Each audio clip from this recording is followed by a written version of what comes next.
Britain's Chancellor George Osborne is announcing billions more in government spending cuts. Austerity measures are already biting for many across the UK, and as RT's Sarah Firth reports, the effect could be devastating for some of the most vulnerable. Once a place of sanctuary, now a potent symbol of austerity Britain. Her small garden was where Stephanie Bottrell often sought refuge from her financial woes.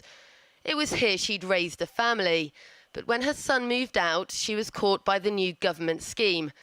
Dubbed the bedroom tax, those in social housing with spare rooms must face a cut to their housing benefits or move to somewhere smaller. Less than a month ago, and the 53-year-old grandmother of one killed herself by stepping in front of a moving lorry.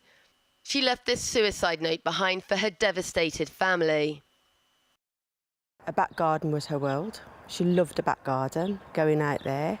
This was her home, and the thought of moving away and leaving all that she'd known for 18 years was quite a big impact. Small, tight-knit communities like this one that Stephanie Bottrell lived in might be a long way from Westminster, but it's many of the people who live here and in communities like this that have been among some of the hardest hit by the government's austerity measures.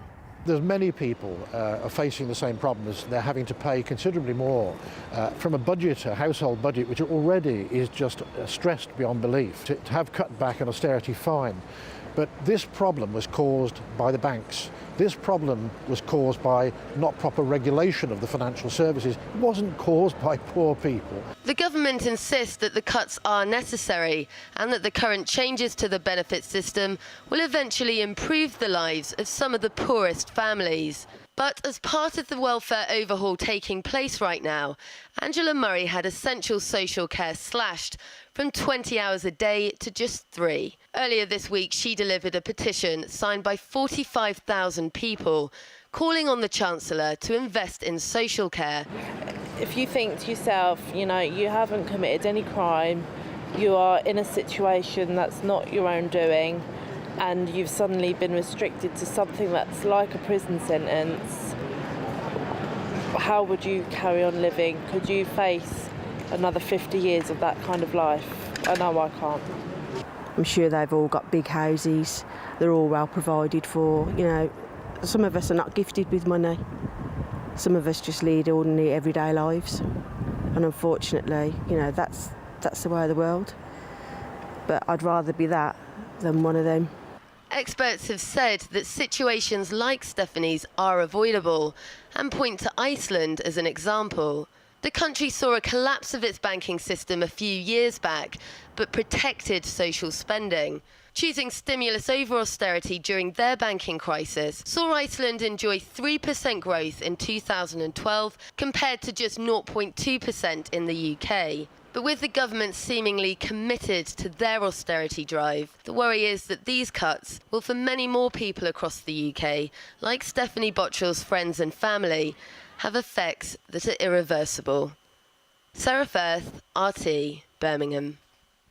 For more on the UK cuts, I'm joined live from Edinburgh by writer John White. So Osborne claimed that the British economy is, quote, out of intensive care. Do you think that's the case?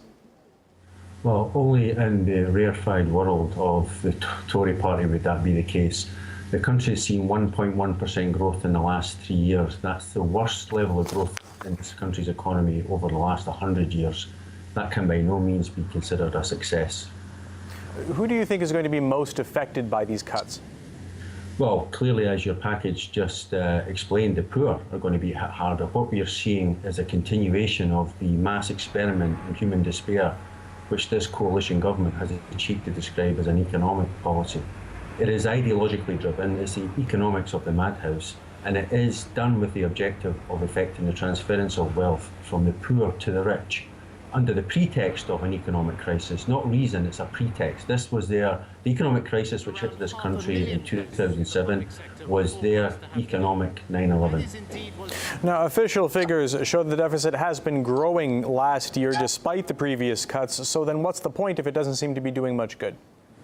Well, as I just said, this is ideologically driven. If you're considering these policies on the basis of economics, then clearly it is completely irrational.